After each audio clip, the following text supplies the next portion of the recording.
Greetings, fellow travelers on the complex journey of human relationships. This is your friend Frank welcoming you to another illuminating episode of The Clockwork Eye. Today, we look into the challenging yet transformative process of rebuilding trust after betrayal, as we explore the art of mending fractured friendships and moving forward.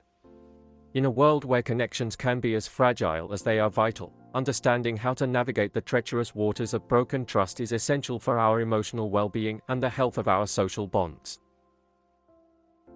As the renowned philosopher Friedrich Nietzsche once said, "I'm not upset that you lied to me, I'm upset that from now on I can't believe you."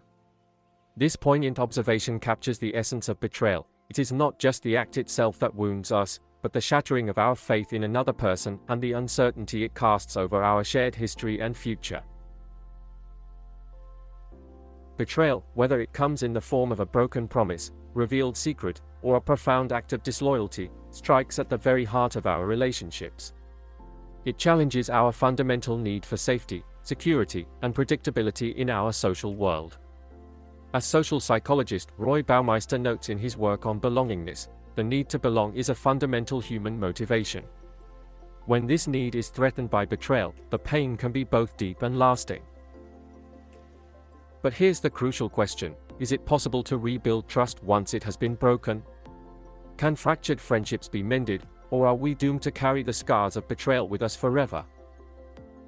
The answer, while not simple, is a resounding yes. It is possible to rebuild trust and repair friendships, but it requires courage, commitment, and a willingness to engage in the sometimes uncomfortable work of honest communication and personal growth.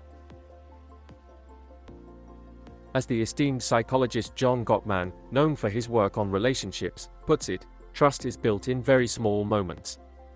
This insight holds a key to the process of rebuilding trust. It is not about grand gestures or sweeping declarations, but rather a series of small, consistent actions that demonstrate reliability, transparency, and genuine care. For the person who has betrayed trust, the path to redemption begins with a sincere acknowledgement of the harm caused. This means taking full responsibility for one's actions, without excuses or deflections.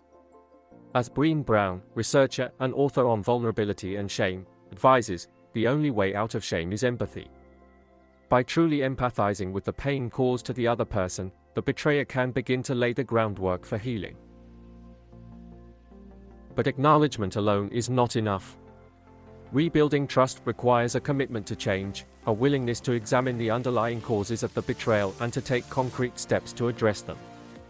This might involve seeking therapy, developing better communication skills, or working on personal issues that contributed to the breach of trust.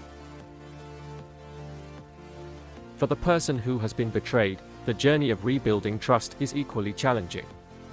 It requires a willingness to risk being hurt again, to open oneself up to vulnerability in the face of past pain. As C.S.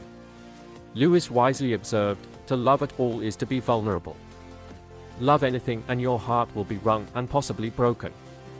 The decision to give someone a second chance is a profound act of courage and hope. However, it is crucial to note that forgiveness does not mean forgetting or excusing the betrayal.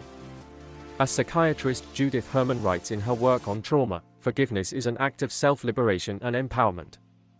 It's about freeing oneself from the burden of anger and resentment, not about condoning the actions that caused harm. The process of rebuilding trust is rarely linear. There will be setbacks, moments of doubt, and times when old wounds feel freshly opened. But with patience, persistence, and a commitment to open communication, fractured friendships can not only be mended but can emerge stronger and more resilient than before. As we navigate this challenging terrain, it is important to remember that trust is not just about the absence of betrayal, but about the presence of reliability, consistency, and mutual care. As author Stephen M. R. Covey notes in his book, The Speed of Trust, trust is the one thing that changes everything. By focusing on building trust through our daily actions and interactions, we create a foundation for relationships that can withstand the inevitable challenges and conflicts that arise. So, my dear Clockwork Eye viewers, I invite you to reflect on your own experiences with betrayal and the rebuilding of trust. Have you ever had to mend a fractured friendship? What strategies helped you navigate that difficult process? And how has the experience of rebuilding trust changed your approach to relationships? Share your thoughts, insights, and personal stories in the comments below.